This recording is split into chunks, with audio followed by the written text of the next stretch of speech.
سوال پوچھا گیا کہ آج کل کے پیر اپنا کام کیوں نہیں کرتے ہیں، مریدوں سے پیسے لے کر اپنا گزر بسر کیوں کرتے ہیں؟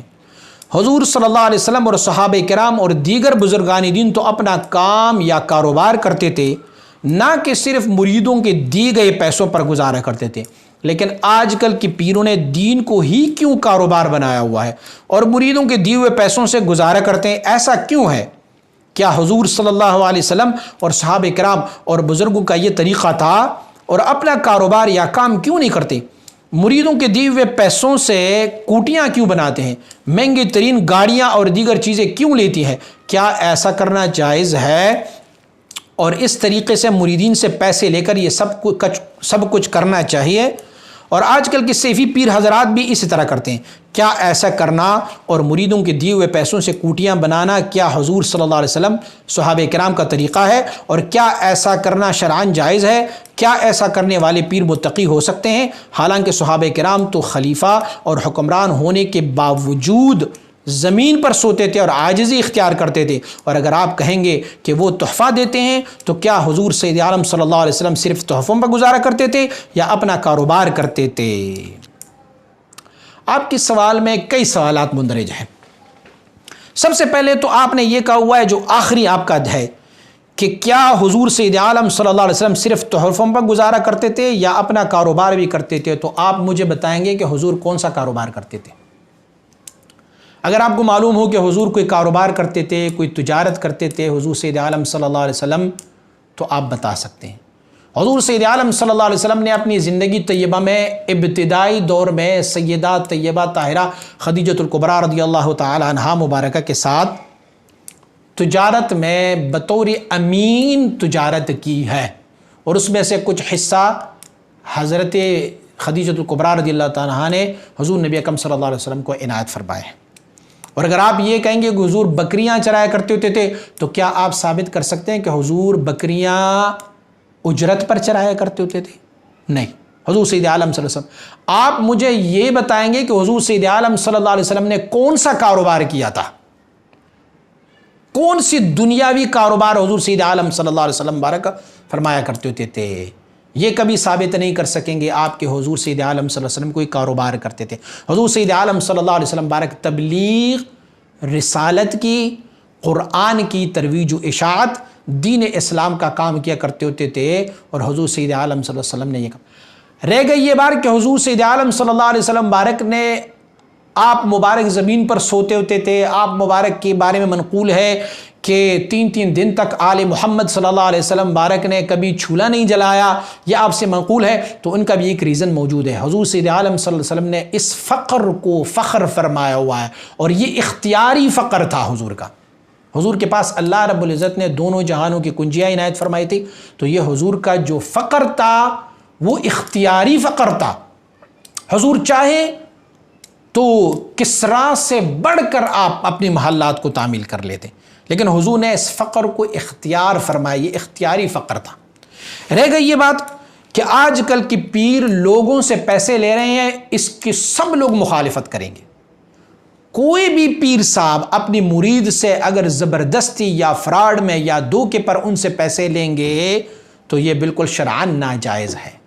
دوسری بات یہ ہے کہ جو پیر حضرات کام نہیں کرتے، تو پھر اگر میں یہ کام جو ویڈیو بنا رہا ہوں آپ کے سامنے، میں کچھ سوالات کا جواب دے رہا ہوں، اگر میں کام کرنے بیٹھ جاؤں تو آپ ہی پہلا اعتراض کریں گے کہ مولوی ہو کے کاروبار میں چلے گئے ہو اور ہمارے سوالات کا جواب نہیں دے رہے ہیں۔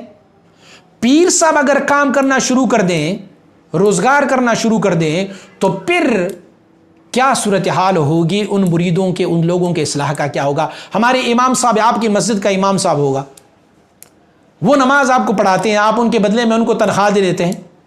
اگر مولوی صاحب یہ کہیں کہ میں تو اپنے کاروبار کرتا ہوں، تو آپ کو نماز کون پڑھائے گا؟ وہ کہیں میں اپنا کاروبار کر لیتا ہوں۔ اسی لیے میرے بھائی، یہ بات بالکل غلط ہے کہ جو لوگ پیر حضرات مریدوں کے مال بٹورتے ہیں، ان سے زبردستی لیتے ہیں یا ان سے فراڈ اور دھوکے میں، یہ بالکل غلط ہے، یہ بالکل ناجائز ہے۔ رہ گئی یہ بات کہ کسی پیر صاحب کو کوئی بندہ گاڑی دے، پراڈو دے، لینڈ کروزر دے، تحفے میں دے، اور پیر صاحب ان سے فراڈ اور دھوکے میں نہ لے، تو یہ اللہ کی نعمت ہے جو اللہ نے ان کو عطا فرمائی ہے۔ کبھی عمران خان پر اعتراض کیا ہے؟ تیرے پاس یہ لینڈ کروزر آئے ہوئے ہیں، کبھی نہیں دیکھا ہے؟ وہ پوری دنیا میں گھوم پھر رہا ہے، لوگوں سے مانگ رہے ہیں پیسے۔ کبھی نواز شریف پر اعتراض کیا ہے کہ نواز شریف بھی تو لوگوں سے قرضے اٹھا، عالمی بینک سے کتنے قرضے اٹھائے ہیں؟ کبھی پیپلز پارٹی کے بے نظیر بھٹو پر، آصف زرداری پر، ان لوگوں پر اعتراض کیا ہے کہ تم لوگوں نے یہ حرام کے پیسہ بنایا ہوا ہے، کہاں سے لیا ہوا ہے؟ تو مشائخ کے پاس اگر کوٹیاں ہیں، وہ بھی مریدوں کے دیے ہوئے ہیں، مرید سے مانگتے نہیں ہیں۔ اگر ان کے پاس پراڈو گاڑیاں ہیں تو بھی ان کے پاس ہے۔ آپ کہیں گے کہ بھئی صحابہ کرام رضوان اللہ علیہ مجمعین نے تو زندگیاں ایسی گزاری ہیں، زمینوں پر سوتے ہوتے تھے۔ آپ نے ان صحابہ کرام کو دیکھا ہے، دوسروں کو نہیں دیکھا۔ حضرت عبد الرحمن ابن عوف کو نہیں دیکھا ہے، حضرت عائشہ صدیقہ رضی اللہ تعالیٰ عنہا کی کزن ہے، ان کا پوپیزاد ہے، آج بھی ان کا محل مدینہ منورہ میں ہے، حضور کی حیات میں ان کا محل تھا اور آج بھی ان کا محل وہاں پر موجود ہے۔ کیا آپ نے ابو ہریرہ کو نہیں دیکھا ہے کہ ابو ہریرہ سونے کی کھنگن لیا کرتے ہوتے تھے؟ کسریٰ کے سر پر جو تاج تھا وہ ابو ہریرہ کے سر میں آیا ہے۔ کیا آپ نے صحابہ کرام میں سے ان صحابہ کو نہیں دیکھا؟ حضرت سیدنا عثمان غنی کو نہیں دیکھا آپ نے، جن کے پاس اتنا مال تھا، وسیع پرمات؟ اچھا، آپ یہ کہیں گے کہ یہ پیر حضرات جو ان کے پاس پیسے ہیں تو یہ پیسے کیوں فقراء اور مساکین کو نہیں دے رہے؟ تو فقراء اور مساکین سب کو دے رہے ہیں۔ جتنے لوگ پیر صاحب کے پاس جاتے ہیں وہ 3 ٹائم کا کھانا ان کو کھلاتے ہیں، وہ کہاں سے کھلائیں گے؟ اگر مرید ان کو تحفے نہیں دیں گے تو وہ وہاں سے کہاں سے کھلائیں گے ان کو؟ پیر صاحب نے ان کے لیے بجلی پرووائڈ کی۔ آپ جائیں نا کسی آستانے میں، جا کے ان کی بجلی کا بل کا پوچھیں آپ، 5 لاکھ 6 لاکھ ان کا بل آتا ہے، وہ کہاں سے دیں گے؟ وہ اگر وہ کام کری، روزگار کری، تو مریدوں کے حال احوال کون دیکھے گا؟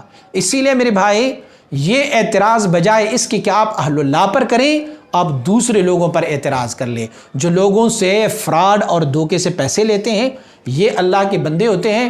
اللہ جب کسی بندے کو کوئی نعمت عنایت فرما دیتا ہے تو پھر اس نعمت کی اثر دیکھنا بھی اللہ کو پسند ہوتا ہے۔ ان اللہ یحب ان یری اثر نعمتہ علی عبدہ، اللہ کریم اپنی نعمت کی اثر اگر کسی بندے پر دیکھیں تو وہ بہت خوش ہوتا ہے، اللہ رب العزت راضی ہوتا ہے۔ امام ابو حنیفہ رحمۃ اللہ تعالی ہمارے مسلک کے امام ہے، آپ جب نماز پڑھنے کے لیے جایا کرتے ہوتے تھے تو 400,000 ہے یا 4,000 ہے، 40,000 یا 4,000 درہم کا وہ لباس پہنا کرتے ہوتے تھے۔ کہتے تھے میں اللہ رب العزت کی بارگاہ میں جاتا ہوں اور اللہ رب العزت کی بارگاہ میں جب جاؤں تو خوب زینت کے ساتھ جاؤں، خذوا زینتکم عند کل مسجد، دلیل لیا کرتے ہوتے تھے۔ فلہذا جو مریدین ان کو پیسے دیتے ہیں، جو ان کو تحفہ دیتے ہیں، ان کو شکر دیتے ہیں، آپ دیکھیں صحابہ کرام کی اس ضروریات کو کہاں سے پورا کیا جاتا تھا؟ آپ کو یہ معلوم نہیں کہ حضرت بلال رضی اللہ تعالیٰ اپنی جولیاں اٹھا کے خواتین کی طرف جایا کرتے تھے، خواتین صحابہ کے پاس، صحابیات کے پاس، اور وہ خواتین صحابیات ان کو تحفے دیا کرتے ہوتے تھے، فی سبیل اللہ انفاق کیا کرتی تھی۔